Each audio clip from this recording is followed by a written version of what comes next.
ndị ọma ndeewono. Ụmụaka Igbo ndeewo.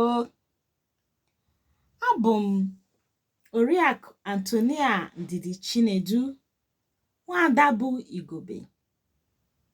Today's video is dedicated to my lovely dad, Chief Anthony Nwete Uduakommili I of Obama Ezinihite, and my lovely father-in-law, retired Inspector Leo Ojinere.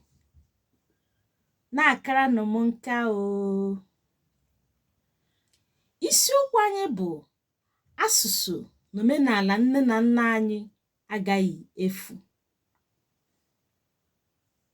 N'ihe nkụzi nke taa, anyị na-eleba anya na nkewa mkpụrụ edemede Igbo.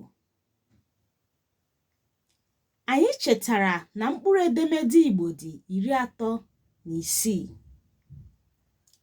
Ekewara ya ụzọ abụọ: ụdaume na mgbochiume. Ụdaume bụ vowels in English. Mgbochiume bụ consonants in English.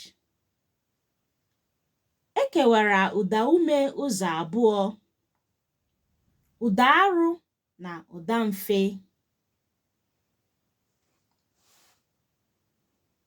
Ụdarụ bụ heavy vowels. Ụdamfe bụ light vowels. Ngwa ka anyị kpọpụtanụ ha. Ụdarụ dị mkpụrụ anọ: e, i, o, u. Ụdamfe dịkwa mkpụrụ anọ: a, i, o, u. Ọ dị mma. Ekekwara mgbochiume ụzọ abụọ: mgbochiume nge, the single consonants in English, na mgbochiume mkpị, the double consonants. Mgbochiume nge dị 19. Mgbochiume mkpị dị 9.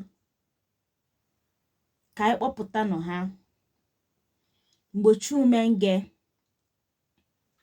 b, d, f, g, h, j, k, l, m, n, ny, p, r, s, t, v, w, y, z.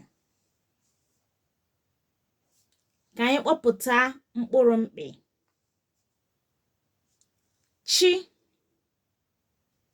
gbi, yi, gwi, kpi, kwi, nwi, nyi, shi.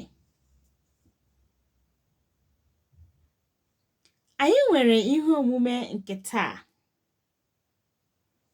Depụtara anyị mkpụrụ ụdarụ ndị ị mụtara taa.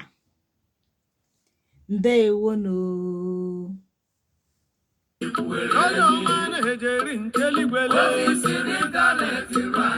Akịrịkịrị wọta obere oge asụsụ Igbo anyị agaghị enwe anwụ. Ọkagburu ibe n'ala. Ejiri mara mba.